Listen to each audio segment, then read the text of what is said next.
Hi, Bill here with 30 Minute Woodshop. Thanks for joining. All right, somebody asked me why I have so many routers. The reason is I don't like to have to do setup every time I want to change a bit, and I have some standard bits that I always use, roundover bits and whatnot. So I have a number of small, trim, and compact routers to do that. But I needed another one. So let's unbox this Makita. All right, so I have this Makita quarter horsepower compact router, model number Romeo Tango 0701 Charlie. So come on in here, let's pull this out of the box.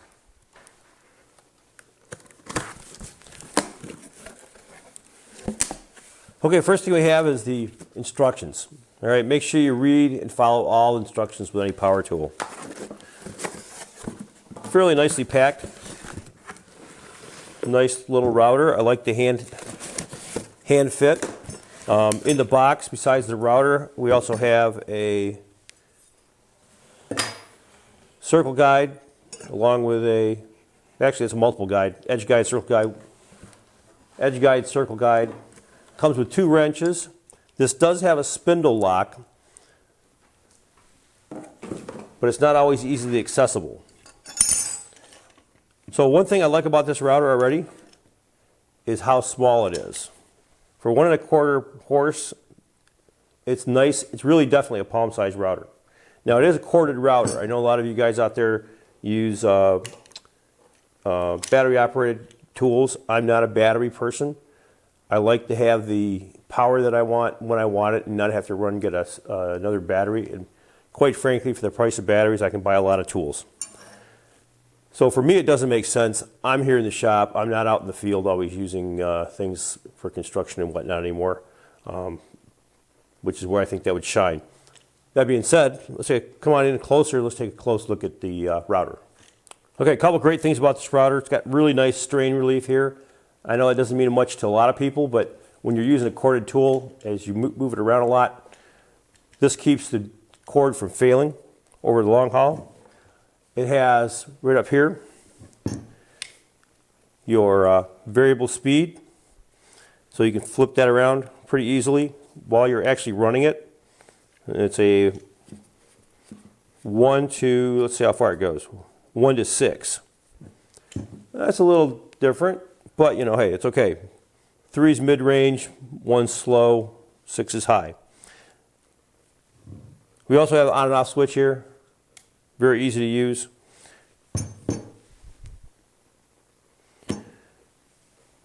Lock.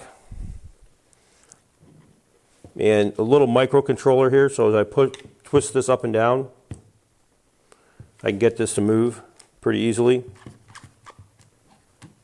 Now I do have a bit just chucked up. Okay, so let's pull this thing completely off. So you can see the barrel. The barrel's nice and small and tight. This is actually pretty heavy weight. And in here we have the spindle lock.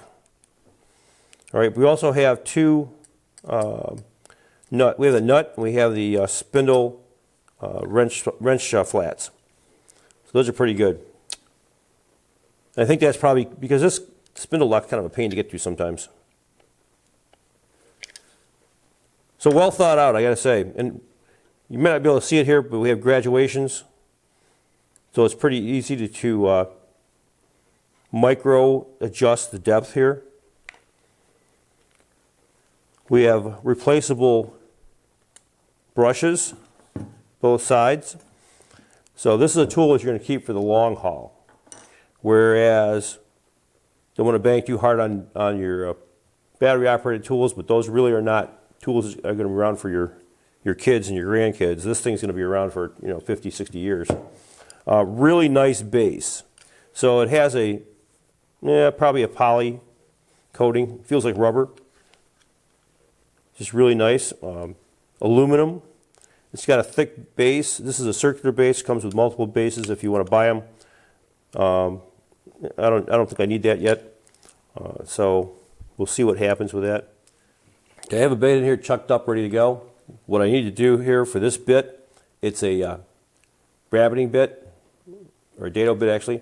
So the bit's a little bit wider than the hole I have here.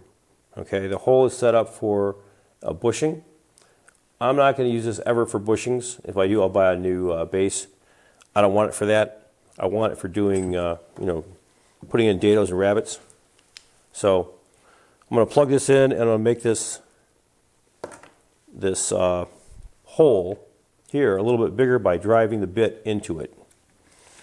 And you should be good to go. And then I'll be using this a little bit later on a project I'm working on with the Boy Scouts for an eagle project. So let's get this plugged in.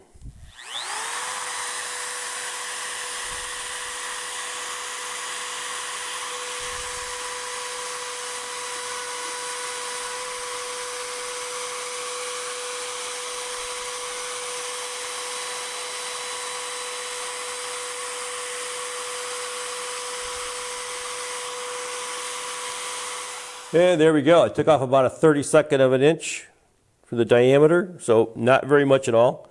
And this will be perfect for cutting an inlet for a piece of plexiglass. And that's it. Great little router. You can hear it running nice and smooth. So I'm really happy with it so far. As I use it, I'll let you know what it's like. Thanks for joining. Hope you got something out of this. If you did, do me a favor, hit like and subscribe. Until next time, good making.